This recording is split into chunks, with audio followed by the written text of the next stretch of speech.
గత కొన్ని నెలలుగా మన రాష్ట్రంలో ఒక ప్లాన్ ప్రకారం కులాల మతాల మధ్యన చిచ్చు పెట్టి ఈ రాష్ట్రాన్ని అతాకుతలం చేయటానికి ఒక భారీ కుట్ర జరుగుతూ ఉంది.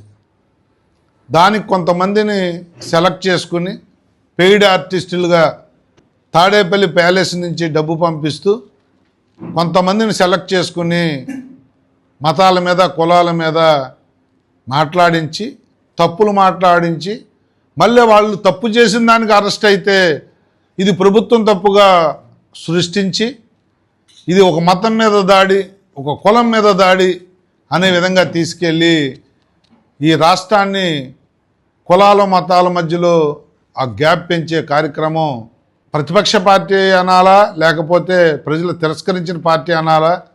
పులివెందుల ఎమ్మెల్యే జగన్మోహన్ రెడ్డి గారి కుట్ర కుతంత్రాలకి రాష్ట్రం ఏమాత్రం బలి కాకూడదని మీ ద్వారా ప్రజలకి కొన్ని విషయాలు తెలియజేయాలని చెప్పి ఈరోజు మమ్మల్ని కలవటం జరిగింది.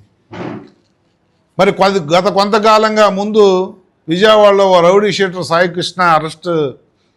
కృష్ణ అరెస్ట్ చేస్తే అతను మాయమైతే దాన్ని కాపులకి భుజాన్ని వేసుకోలేదు పవన్ కళ్యాణ్ గారు అని చెప్పి మాట్లాడి పవన్ కళ్యాణ్ గారి మీద దాడి చేయించారు. పోలీసు వ్యవస్థ చేయాల్సిన పని పవన్ కళ్యాణ్ గారు ఎందుకు చేస్తారు? ఒక రౌడీ షీటరు మాయమైతే పోలీస్ ఎంక్వైరీ చేయాలి, బాధితుల్ని అరెస్ట్ చేయాలి, తగు చర్యలు తీసుకునే పని ఆ వ్యవస్థది కానీ పవన్ కళ్యాణ్ గారిది కాదు.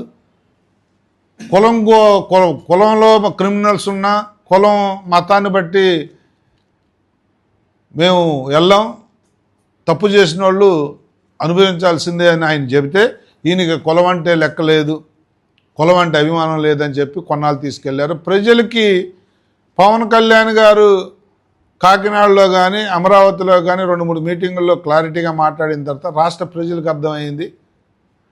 అప్పుడు మళ్ళీ ఆ విషయం గమ్మున ఊరుకున్నారు. ఆ విషయంలో గెలవలేకపోయాము, మైలేజ్ రాలేదు అని చెప్పి వెంటనే ప్రశ్నారావుని రంగంలోకి దించారు. పవన్ కళ్యాణ్ గారిని తిట్టించటం, అది కూడా ఒక నాగరికత లేని వ్యక్తులు మాట్లాడే భాషలో తిట్టించటం, దాని మీద జన సైనికులు అనేక పోలీస్ స్టేషన్లో కేసు పెట్టి అతన్ని అరెస్ట్ చేస్తే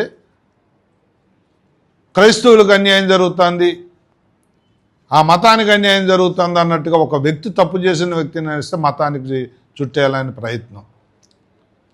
అది కూడా ఆ వ్యక్తి ఎలాంటి వాడు, ఆ వ్యక్తికి ఉన్న ఇల్లీగల్ ఇష్యూస్ ఏంటి, ఆ వ్యక్తి ఎవరిని బ్లాక్మెయిల్ చేస్తూ ఉన్నాడు, ఎవరితో సంబంధాలు ఉన్నాయి, ఆ వ్యక్తి తాలూకా యాటిట్యూడ్ ఏంటి, ఆ వ్యక్తి స్వయంగా మన ఆరాధ్య దైవం శ్రీరామచంద్రుడిని సీతమ్మ వారిని రామాయణ మహాభారతుల మీద కూడా ఆయన అవహేళన చేస్తూ కామెంట్ చేస్తే అవన్నీ వీళ్ళకి పట్టు.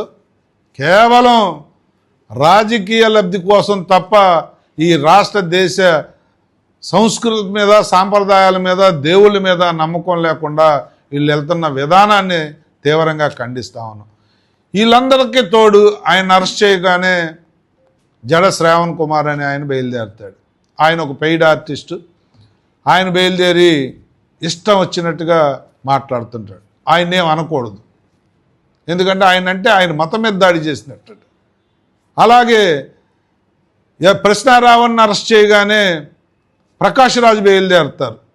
ఆయన ఈ రాష్ట్రంలో ఉండడు, ఈ రాష్ట్రంతో సంబంధాలు ఉండవు, కేవలం పవన్ కళ్యాణ్ గారిని తిట్టడానికి మాత్రం ఈ దేశంలో ఎక్కడున్నా కూడా ఆయన ఒకరిని రంగంలోకి దించుతూ ఉంటారు. ఏమిటి మీ సంస్కృతి అని నేను అడుగుతా ఉన్నా. వీళ్ళందరి మూలాలు కూడా ఎక్కడయ్యా అంటే జగన్మోహన్ రెడ్డి గారి ఇంటి నుంచి వచ్చిన ఫోన్ కాల్స్, అక్కడి నుంచి మానిటరింగ్ సెల్ లాగా పెట్టి ఆ ప్యాలెస్ నుంచి అన్నీ జరుగుతూ ఉన్నాయని చెప్పి మా ఎంక్వైరీలో తేలింది. ఈ మధ్యన దళిత క్రైస్తవ శంఖారావు అని చెప్పి జడశ్రావణ్ గారు ఏలూరులో ఒక మీటింగ్ పెట్టారు. మేము అనుకున్నాం ఈ దళిత క్రైస్తవుల మీద ప్రేమతో వాళ్ళ బాగు కోసం ఏవో తీర్మానాలు చేస్తారు, డిమాండ్లు చేస్తారని. కేవలం అక్కడ మాట్లాడిన వక్తలందరూ పవన్ కళ్యాణ్ గారిని తిట్టడానికే ఆ వేదికను వాడారు తప్ప దళితుల కోసం మాట్లాడిన పాపాన పోలేదు. అంటే పవన్ కళ్యాణ్ గారిని టార్గెట్గా చేసుకుని ఒక్కటి మాత్రం నేను చెప్తా ఉన్నాను, చాలా క్లారిటీగా ఉన్న నాయకుడు ఎవడన్నా ఉంటే ఈ దేశంలో పవన్ కళ్యాణ్. అన్ని మతాల వారు, అన్ని కులాల వారు, ఆయన కాపుల తరపున ఆయన ఎంత ప్రజలు వచ్చినా కూడా నాకు కులంతో సంబంధం లేదు, నాకు కాపులు కొంతమంది దూరమైనా కూడా న్యాయం ధర్మం అయిపోయి నేను నిలబడతానని మాట్లాడుతున్న వ్యక్తిని ఒక మతానికి ఒక కులానికి కూడా ఆయన అంటగట్టాలని చెప్పి జరుగుతున్న కుట్రని మేము తీవ్రంగా ఖండిస్తూ ఉన్నాం. రాష్ట్ర బాగు మీకు అక్కర్లేదు, రాజధాని డెవలప్ అవుతుంటే మేము కానీ అధికారంలోకి వస్తే మావిగానే కానీ రాష్ట్రం ఉండదు అని చెప్పి రాష్ట్రాన్ని మీద విషం కక్కుతుంటారు. పెట్టుబడుల కోసం ఆ నాయకులు తిరుగుతూ ఉంటే అవి రాకుండా అడ్డుకునే కార్యక్రమాలు చేస్తూ ఉంటారు. ఏదన్నా ఒక డెవలప్మెంట్ కార్యక్రమం చేస్తూ ఉంటే మీ బెనామీలతో కేసులు వేయిస్తూ ఉంటారు.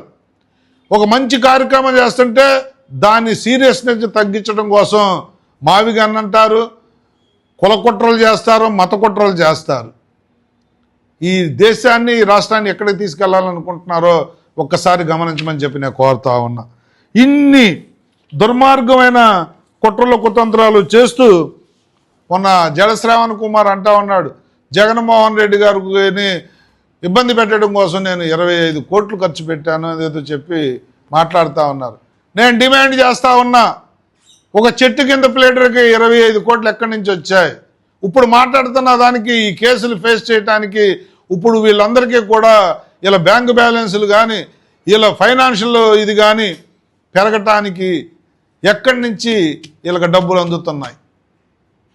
ఇది రాష్ట్ర ప్రజలందరూ గమనించాలి. ఈ జోసెఫ్ రావణ్ కానీ శ్రావణ్ కానీ ప్రకాష్ రాజ్ కానీ ప్రజలు నేను ఒకటే కోరుతున్నాను, విజ్ఞత కలిగిన మీరందరూ కూడా ఇలాంటి దుర్మార్గుల కుట్రలో ఆలోచన చేయండి. సోషల్ మీడియాలో ఇష్టం వచ్చినట్టు మాట్లాడి మనం ఉచ్చరించడానికి కూడా ఇబ్బంది పడే భాషలో ఒక జాతి మీద ఈ రాష్ట్ర దేశం మీద ప్రేమతో రాజకీయాల్లోకి వచ్చిన ఒక వ్యక్తిని ఇష్టం వచ్చినట్టు మాట్లాడి తద్వారా ఆయన మమ్మల్ని రెచ్చగొట్టి తద్వారా మీరు లబ్ధి పొందాలనుకోవటం, ఈ పరిణామాలను గమనించమని చెప్పి పార్టీ శ్రేణులు కానీ రాష్ట్ర ప్రజలను కానీ కోరుతా ఉన్నాను. దయచేసి ఇలాంటి వ్యక్తులకి మొదట్లోనే మనం బుద్ధి చెప్పకపోతే రాను రాను పేటరేగిపోతారు.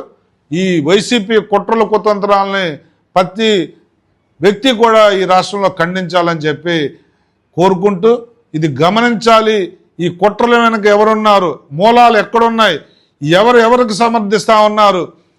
శ్రావణ్ కుమార్ తాలూకా మనుషులను కానీ ఈ ప్రశ్నారావణ్ తాలూకా మనుషులను కానీ జగన్మోహన్ రెడ్డి ఇస్తున్న వాగ్దానాలు బహిరంగంగా ఇవన్నీ కూడా గమనించమని చెప్పి నేను కోరుతా ఉన్నాను. నువ్వు తప్పులు చేసిన వాళ్ళని పరామర్శలకు వెళ్తావు, ప్రజల మీద దాడి చేసిన వాళ్ళకి పరామర్శలకు వెళ్తావు, రాజధాని రైతుల్ని దెబ్బతీసిన వాళ్ళకి ఒత్తాసు పలుకుతావు. అన్నీ కూడా ఎవరైతే సంఘ వ్యతిరేక శక్తులు ఉన్నారో వాళ్ళకు ఒత్తాసు పలకటం తప్ప ఈ రాష్ట్ర బాగు కోసం కానీ దేశ బాగు కోసం కానీ ఒక్క నిమిషం కూడా ఆలోచించని దౌర్భాగ్యమైన పార్టీ ఏదన్నా ఉంటే అది వైసీపీ మాత్రమే. దాన్ని గమనించమని చెప్పి ప్రజలను కోరుతా ఉన్నాను. ధన్యవాదాలు.